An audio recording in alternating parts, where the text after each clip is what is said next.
All right. Welcome to the Porter Community Meeting. This is Carolyn Van Slyke. This is the meeting for February 9th, 2023. Just a reminder that this meeting is recorded and posted on YouTube. So please follow our code of conduct. The first thing I was hoping to talk about today is we'd like to push through some changes to our governance. Porter's been around for a while at this point. We started in 2018, at the end of 2018, and over time, maintainers have kind of come on the project and then not had time and come off. So some of the things that we'd like to be able to do is, one, I've been doing sweeps of our code owners files. Those are the files in GitHub that automatically request code reviews. So we like to keep those up to date so that we're not pinging the wrong people for reviews. So if you are a maintainer, I may be bugging you about which ones you're on and asking to maybe take you off some or add you to different ones, but people can always ask to be put on these as well. We always need more reviewers, even informal reviewers. If you're not a maintainer, if you're up for reviewing, we always appreciate extra eyes on things. Most of those changes have gone through already, but if you see yourself being pinged for reviews that don't make sense, or you're missing maybe review requests on other repos, let me know. The other thing, are there any questions about the code owners change real quick before I move on to the next bit? Okay. The other thing that other projects do that I think it's time for us to start doing is emeritus maintainers. I have an issue here that describes it a bit. Okay, come on, GitHub. You got to stay online for this meeting. The idea is that when a maintainer is no longer active and able to contribute, we'd still like for a way to recognize their work as a maintainer while giving them a way to step off the project gracefully, leaving the door open to come back later if they want. We have, as part of the CNCF, a template that is for the contributor ladder. And they actually took Porter's and extended it and added a whole bunch more stuff to it. And one of the things they added was how to do emeritus maintainers. And so what I'm proposing we do is we kind of basically take the things that Tag Contributor Strategy added to the contributor ladder and bring them back into ours so that we have kind of a well-defined process for how maintainers can move off the project. The first piece of that is defining activity. I have an issue open and I prefer people vote and decide on this. So let me relink this issue. I think it's actually linked, isn't it? Yeah. If we could just get people to kind of weigh in on some questions here. How long do you have to be inactive for us to start thinking about should someone be an emeritus maintainer? I was suggesting 6 months because it's pretty easy for a couple months to be taken off because you're sick or work or whatever. But after 6, it's pretty clear, like someone's not around. And then the other piece of this is how to initiate the emeritus process. Whenever possible, we want the person to agree to do it or suggest it themselves. But if not, we can have a vote amongst the maintainers. And so we would need to define what that vote looks like. How many people are required? Does it need to be a majority? Does it need to be unanimous? That kind of stuff. So if we could just hash that out in this issue offline, that would be really helpful. To be clear, like we're not trying to kick anybody off right now. We're just setting it up. So like, for example, Fawn hasn't been able to contribute for a very long time, and he may be interested in not being pinged all the time or feeling like he's still on the project, we could just mark him. Or like Jeremy is another, he, you know, created the project with me and probably won't get a chance to come back. But again, emeritus keeps the door open for how someone could come back and step back into the role and what they could do to basically prove that they're active again and interested in the project. Are there any thoughts or concerns about adding emeritus maintainers? Great, I love uncontroversial things. I'll keep this issue open for a while longer and put in some good defaults. We're gonna vote on all this just amongst the maintainers, but I want to hear feedback from everyone else if they have thoughts. And I'll repost this to the mailing list as well to see if anyone has more opinions on this. Hopefully it's as exciting as all governance issues and we can just make the change. All right. Wrong. Would you like to switch to sharing and go over the Porter operator V1 milestone? Yeah. And I'll take notes.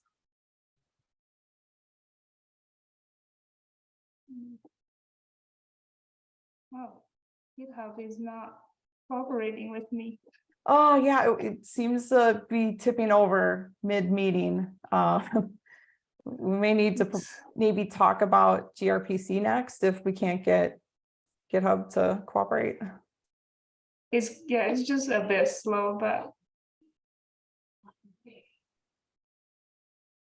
I mean, if Steven is ready, feel free to. Yeah, I can hop into that and talk about that for a little bit. Great. Let me just kind of demo where we're at right now.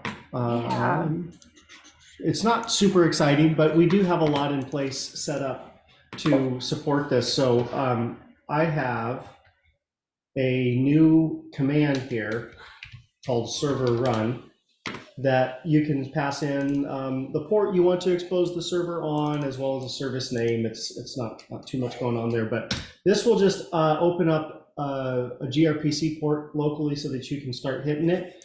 And so far, the things we have implemented, we can run a list to get all of the different gRPC services. And then we have a V1 alpha of the porter. And so far, we've implemented 2 different endpoints, list installations and list installation outputs.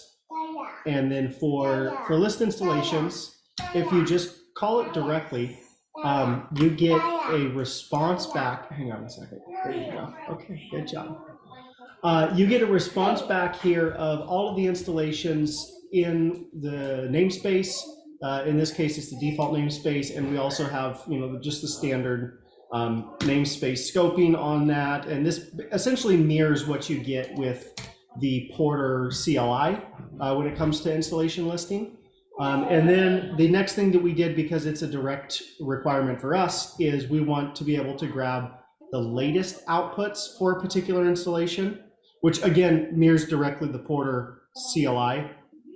Digging into it, it looks like there's ways, so we can do give me all the runs, give me the results from the runs, give me the outputs from the result from the run, and we will go down that route. But the first pass, we wanted to just say, give me the latest outputs that you have registered for this particular installation. And so that comes back with just a list of all the outputs that we have in place. So that's basically where we're at right now. Everything works just fine. I'm running this inside of a Kubernetes cluster. I'm actually hitting it inside of our workflow from Argo. The issue I wanted to talk about is, so the way that this is running is against the resolved Porter config that it gets when you spin the server up initially. Mm-hmm. And when we're thinking about running this inside of a Kubernetes cluster, we have to think about being able to dynamically resolve the Porter config based off the installation, because we don't know beforehand what Porter config a particular installation will use in order to run the install.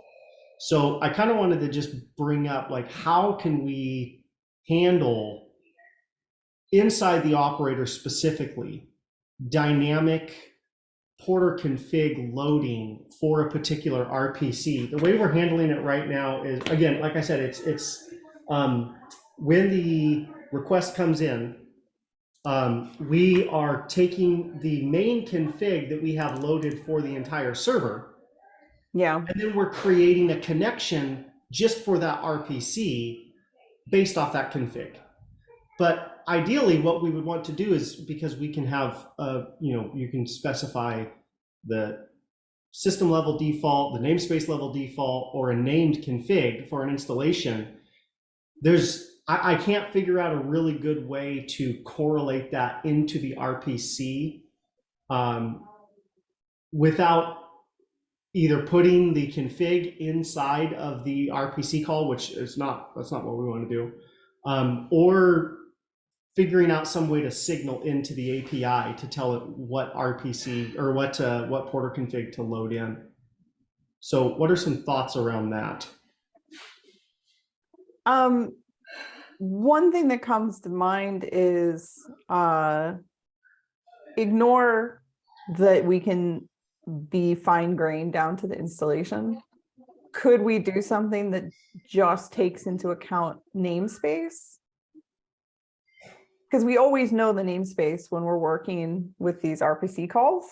So we could get the config for the appropriate namespace, but potentially not be as fine-grained as the other one, and you don't work with specialized configs at the installation level. So that's we've got a couple of thoughts around here. So one is we could have the operator be the one that actually kicks off this API service, right? Right now I've got my own deployment and it kicks off the API service. But if the operator is the one that actually creates the API service, doesn't expose it outside the cluster, right? This is an internal only API.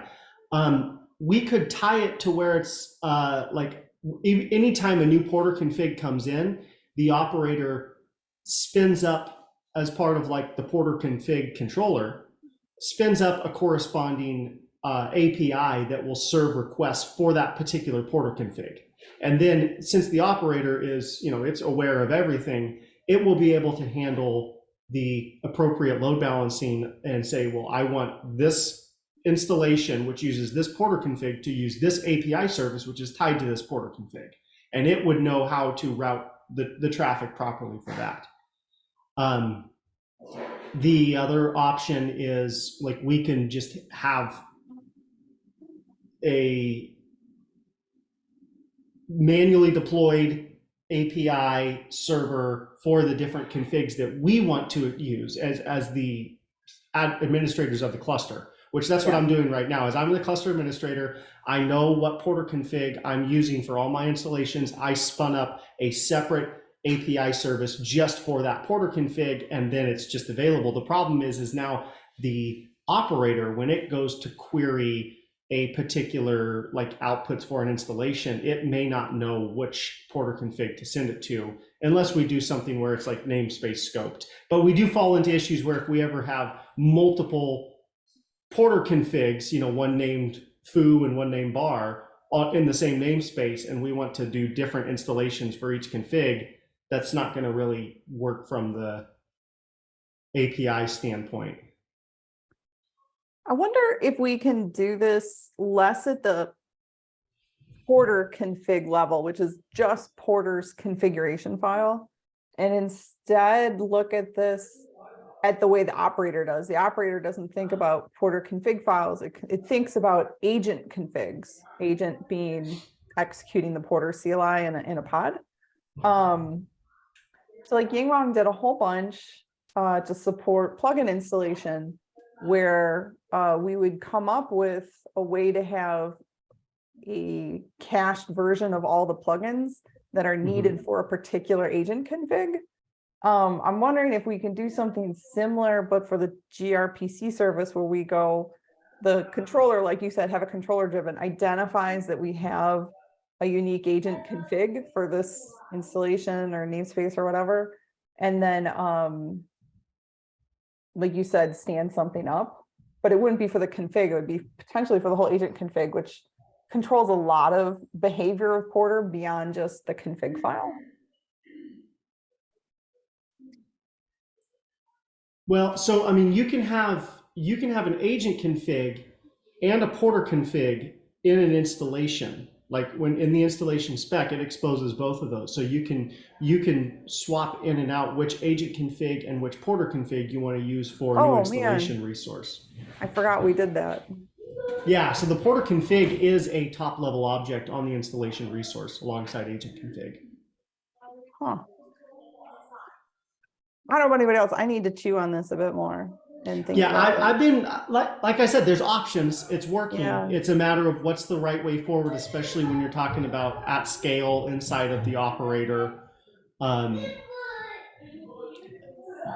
we definitely need to be able to do this because of how the Porter client is set up. We need to be able to do like a per client connection on an RPC basis, unless we want to rework the client significantly.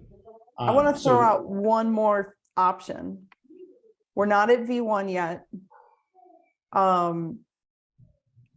When I did installation level agent config and Porter config, now that we know that doesn't work well with another core component that we want to do in the operator, like we could find out if anyone's relying on that and see if people are doing maybe just namespace level configs. Because if we go to just that and we don't have installation level configs, we wouldn't really have this mismatch of capabilities between the operator and this component with the gRPC service. Mm-hmm. And I don't know who uses this, but I think I'd be really keen on doing that before coming up with a really complex solution, because I happened to put a feature in that I wasn't sure we needed. Yeah, I would be all for that, because that kind of ties into the next thing I wanted to talk about, which is like, as we were going down this route, we realized that there's nothing stopping us from having a config called foo and a config called bar, and specifying those on different installations, and they're literally the exact same config.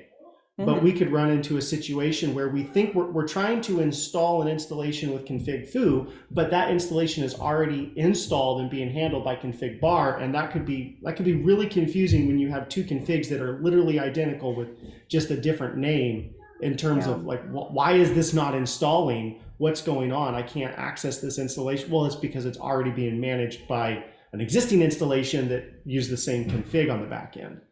Yeah. Ugh.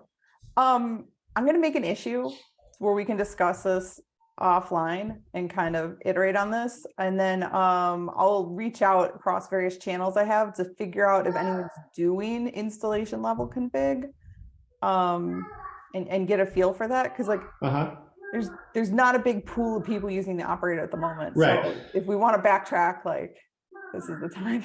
Sure. And if we said it's, namespace level config, then we can have a namespace level API, right? That becomes very easy to implement and scope this down to. From our standpoint, we're not blocked by any of this. We are moving forward with our internal POC, and it's already running because, like I said, we're the administrators. We have this running as I just wrote my own deployment resource with the config that we're using for our installations and our Porter. So that's great. Ultimately, I would like to get this more natively into the operator instead of having to call, GRP curl or your own GRPC client.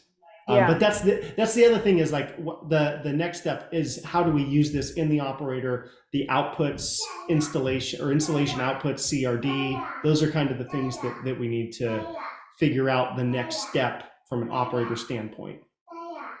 Do you want to open up an issue just about how we want this installed, and we'll kind of get that put in the V1 milestone and kind of work through that?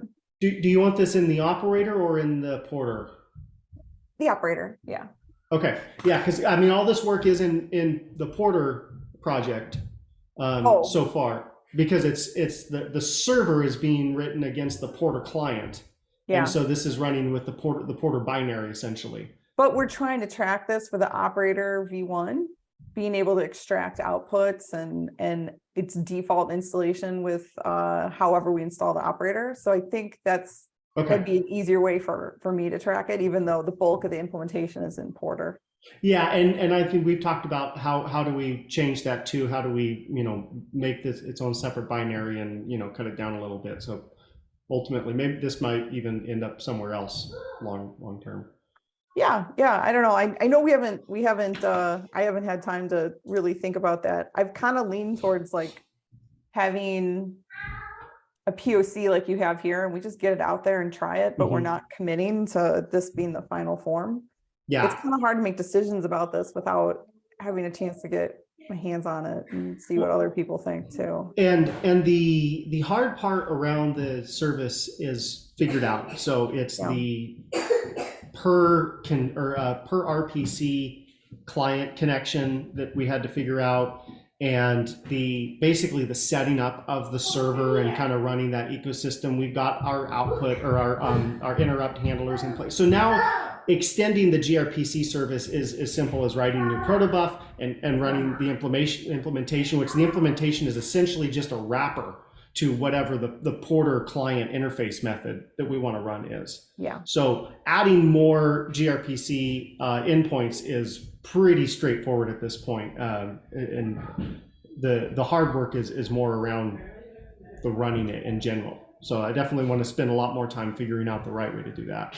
Yeah, this is great to see and hear. Like I'm excited we've gotten this far so fast. Yeah, I think we just need more issues kind of so that we know the work is happening and what else we need to deliver. I don't know. I mean, long term, I don't want to see it just built into the Porter binary, or at the very least we keep hiding it, but at the same time, like, I don't think we're going to put this out as a supported feature for a while. So it's just kind of like, do we have a feature flag on this? Has to opt in to even being able to use it, because that may be one way to ship stuff and to hide it. In turn, like on the building of the binary.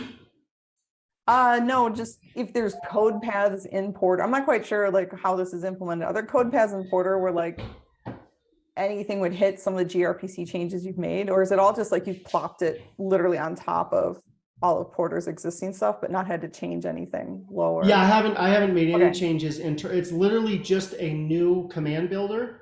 Yeah. And then it's a whole new external package called gRPC that handles that. And the only thing that command does is run the external gRPC server and sets it up. And then all of the gRPC code and the API endpoint handling is in that gRPC package. So there's no tie back to the main Porter. The biggest reason that it's in the main gRPC binary is for the handling of the config. So like just being able to load from environment easily, that's already taken care of in the main command, as well as the running of the plugins. So the internal plugins that we need to run, that was kind of a early pain point, and that's something that has to be figured out if we split this out into its own command. Okay, I'm just writing down some quick notes on some issues that we're going to need. So one, I need to just take a look at if we even want to split them up, or if we're cool with the hidden command, and then how to install the gRPC service with the operator, and then track down who is using the operator and if they use installation level config. Is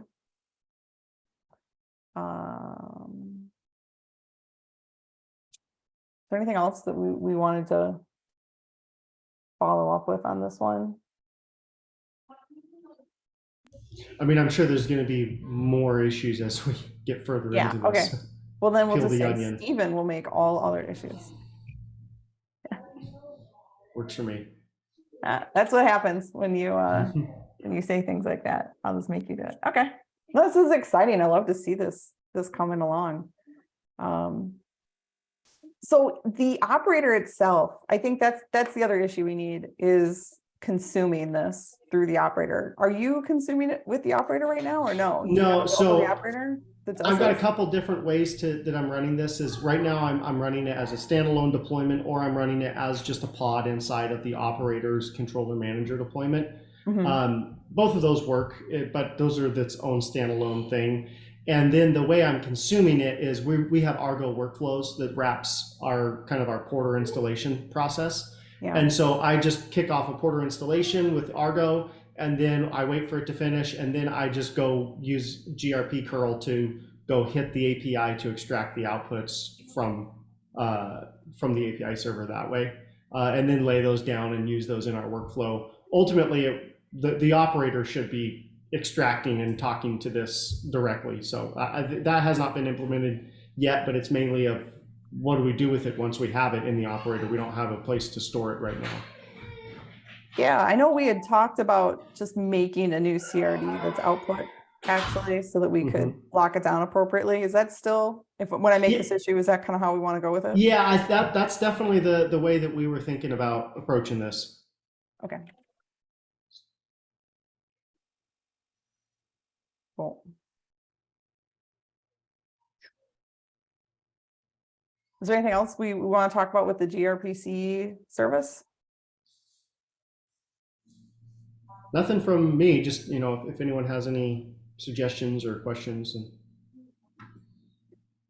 I just want to share something that I've been talking to some more Porter users, and what you're doing with event hubs and scraping outputs and then piping it through.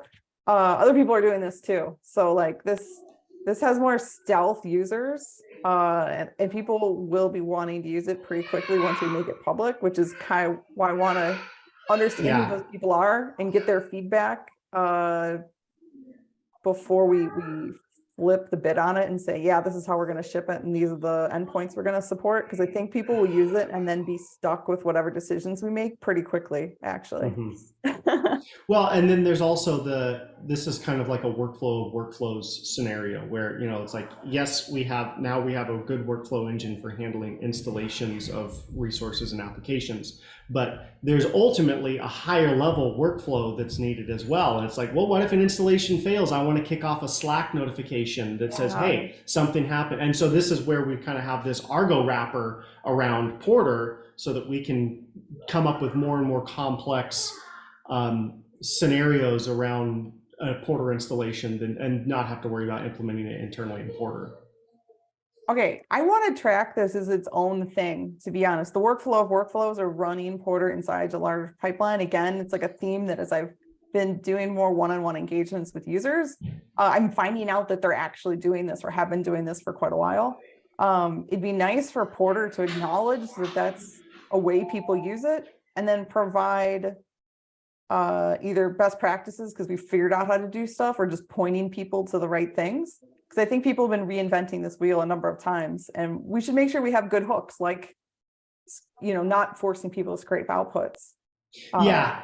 And so, I mean, we're using it in two ways. We run it inside of a GitLab CI, and that's our workflow of workflows, which it's ultimately, that's kind of what it is create an installation, go do something with it, and then destroy it. Or we're also running it inside of Argo as it's a separate service. And so those are kind of the two obvious workflows for running and managing Porter long-term. The other thing is managing Porter state inside some of these workflows has been getting kind of interesting, but I don't want to derail around that.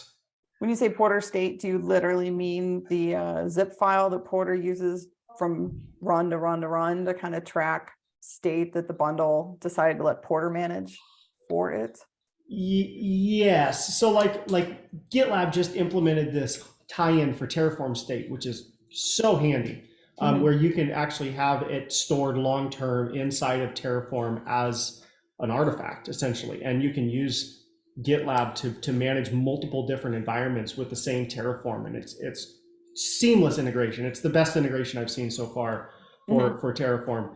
So we're kind of basking in the glow of that, and we're like, well, let's just do something similar with Porter, where we can have long-lived. Yeah. So essentially, what one of our engineers came up with was we kind of tie it back. We do a dump of Porter's database and tie it back into GitLab, and then we can quarantine it based off an environment variable. But again, it's pretty hacky right now. So what are some of these integrations long term that would make Porter more usable inside of these workflow of workflows, right? Yeah, it's not Porter, just I'm not going to call it Porter State just because we have a feature called State that's at the bundle level. And Right. it sounds like what we'd like to be able to do more is be able to save and restore Porter's database in the new environments and not assume the database is going to be persistent itself. Yeah, and so what we're doing right now is we're doing like Mongo dump, Mongo restore with a Mongo service running inside of our GitLab CI. And so and that works, but it's definitely a first iteration hacky solution. Yeah. It's interesting to think about if we had alternative representations of the database, if that would make some of this easier. I know that at least one other user has said that they wish that we supported SQL so that they could use something like SQLite too. SQLite, yep. That's been our experience on our end too.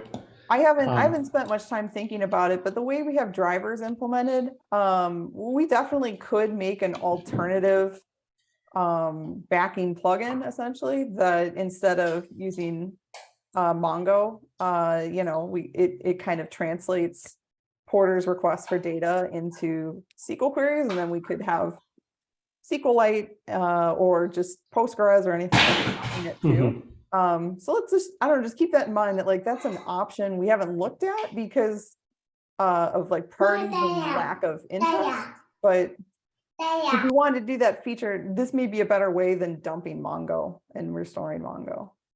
Yeah, especially if the comparable Mongo or file system database, whatever it's called, Lungo, if that's just not there functionality wise, it might be easier and more beneficial to just implement a SQL driver.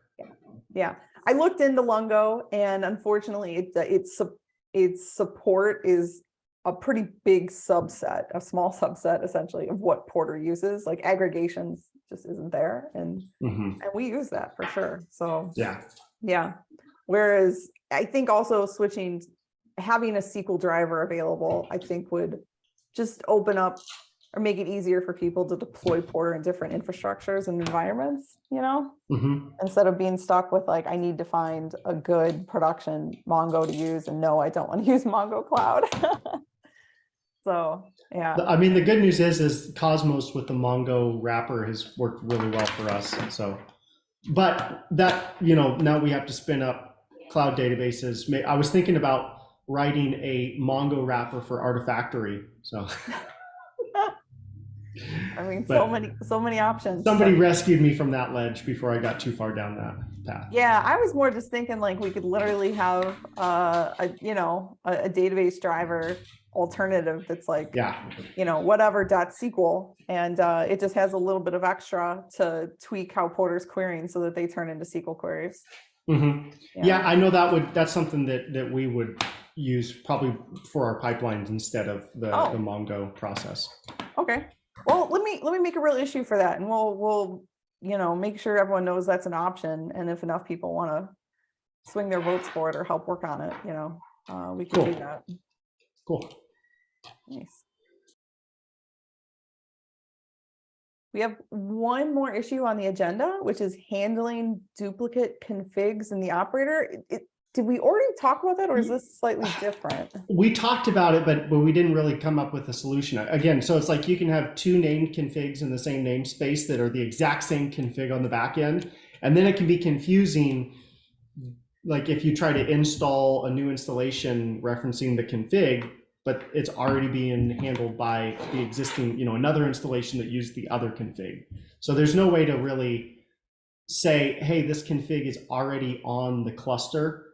And maybe we don't care to. It's just a level of ownership that you have around running Porter. Because I mean, it's the exact same thing if you have 15 Porter config tomls on your laptop and you reference the same config. It's, you have to have an ownership over that. I would, for the moment, because it's essentially I misconfigured Porter's operator wrong, I would call it misconfigured if you've managed to set up configs this way. Mhm. The question is, can we document that you should look out for this? And then if we can detect this and then just throw a warning or a better error message, that may be one way to deal with it now, just to help people out and realize they've gotten themselves in this situation. If we go away from having named configs on installation, this problem does not completely go away, but it definitely becomes less of an issue, right? Because now we have a namespace level Porter config instead of a n number of Porter configs that we can use per installation. So that definitely seems like a step in the right direction. I'm trying to think if we can even run into this problem with a single config per namespace. Because the installation exists just in one namespace. Yeah, but if you have a installation in another namespace and those Porter configs are the same and they point to the same backing Mongo, then that you could have the same level at the namespace instead of. So it's still a thing you can get yourself into. Okay, let's make an issue for this.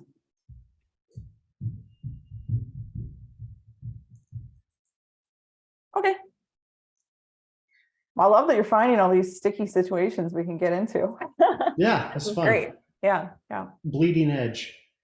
Oh man, isn't it? Is there anything else that people wanted to go over? Otherwise, that's the end of the agenda for today.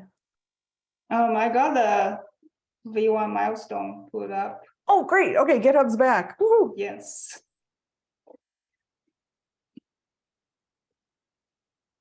Would you like to share your screen? Yeah. Okay. Can everyone see it? Yep. Awesome. Cool. So Caroline and I spent some time a couple weeks ago to kind of clean up the V1 milestone that's for the operator.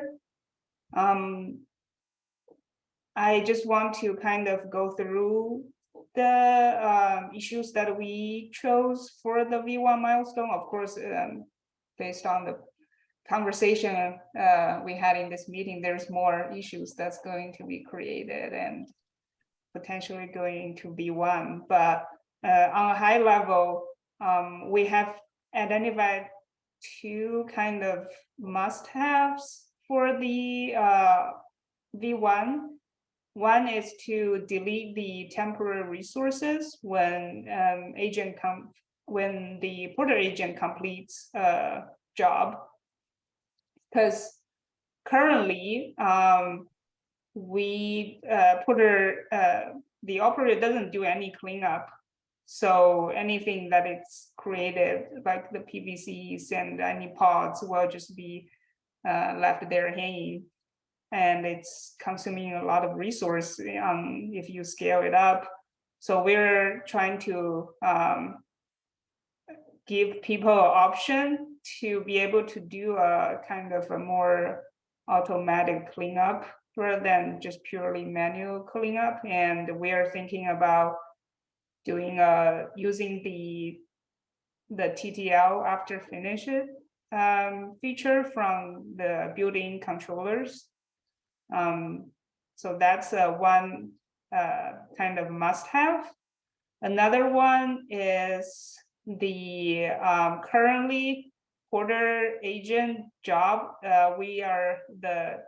We disabled the retry for just for deployment, and we would like to turn it back on before we release V1, since that's a core kind of feature from Kubernetes. And I did some digging into exactly how to do it. So hopefully that will be on track.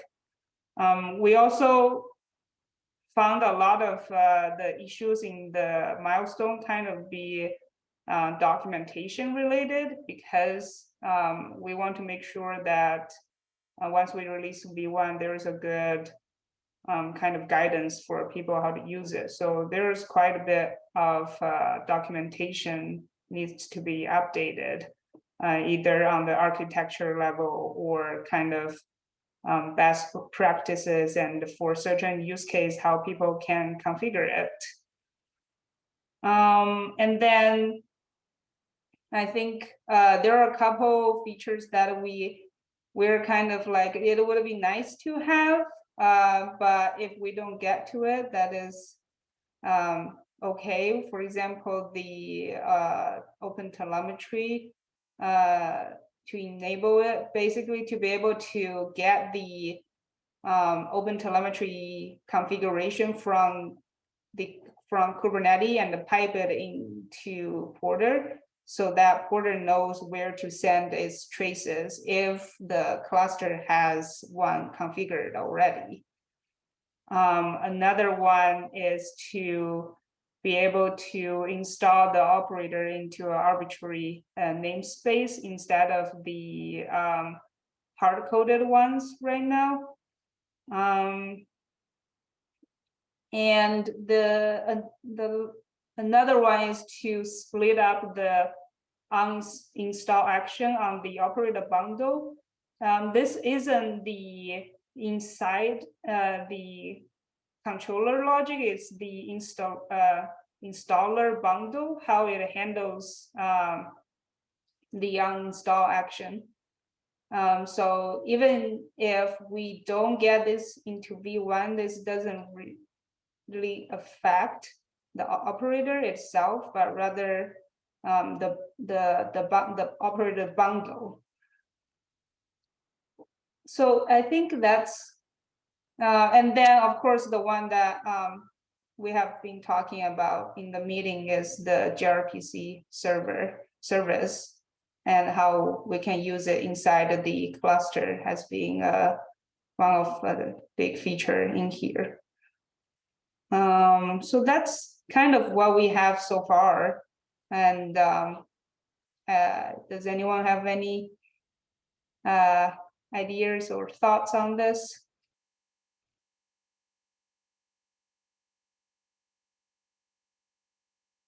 I think we're particularly looking for, is there something you're running into with the operator that you're doing yourself? Maybe you don't use a bundle to install the operator, you're using Helm charts or Customize or some other scripts, or you've got your own hacks and things you're working around with the operator, run it in production. It'd be great to know about them, those gaps, and get them addressed in this milestone. Yeah.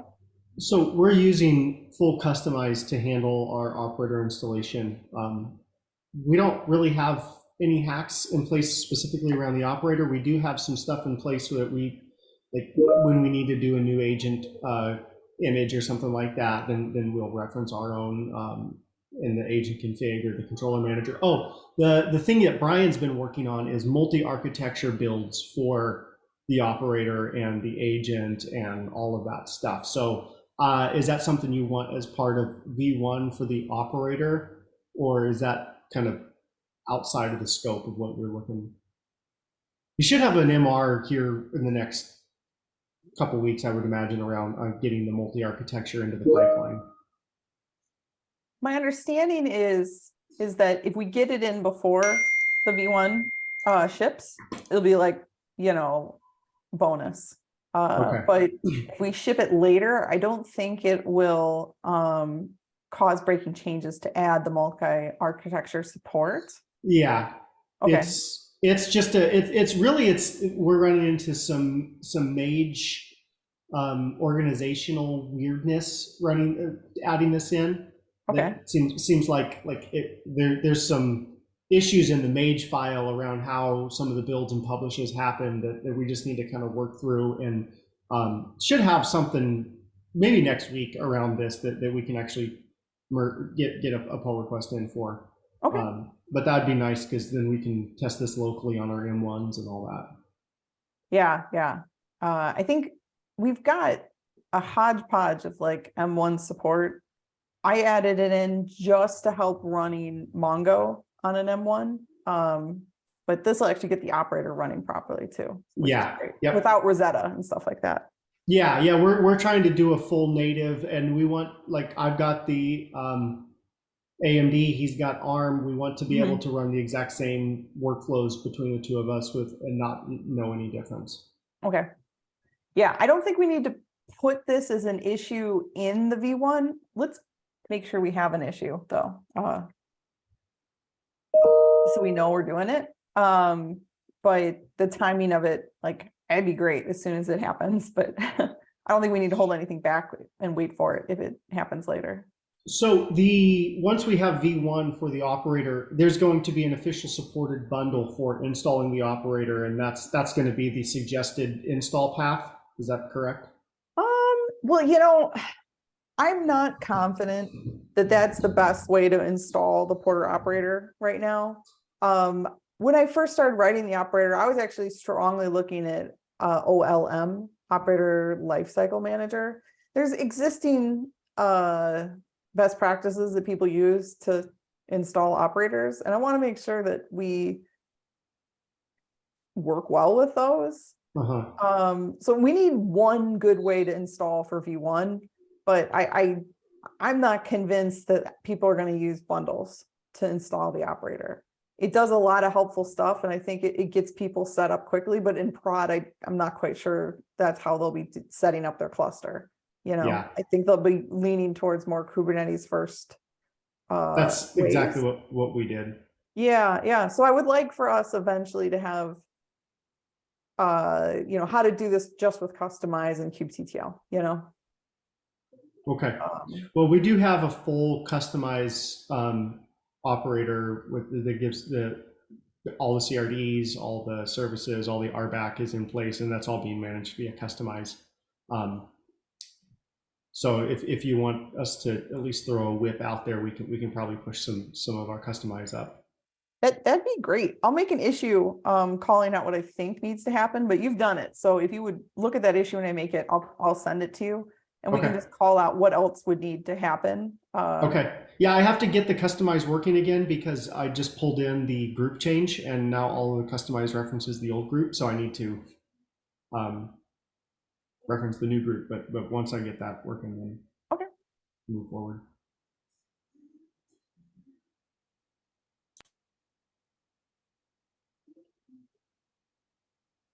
Yeah. So one thing we didn't explicitly say, but I just want to call out is that this is a V1 milestone. The idea is that we want a stable release of the operator, that we're going to have compatibility guarantees going forward. You should be able to use it. No one should have massive problems using it in production, though we're going to be incrementally adding more things that people are going to find very useful. So it's not going to be like the release won't have everything you need long term that we're hoping for, and then we're going to stop development. There's going to be a lot of active development after V1 comes out. But we're going to make sure that anyone who starts with V1 can come along for the ride without any major disruptions and can just keep up to date with minor releases and patch releases going forward.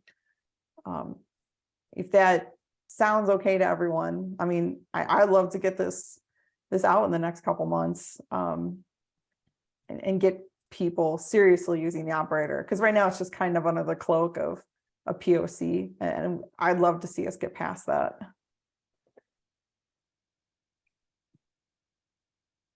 Sounds good. Okay. Unless there's anything else, we can just wrap it up early for today. Thanks, everybody. Thank you. See you online. See ya.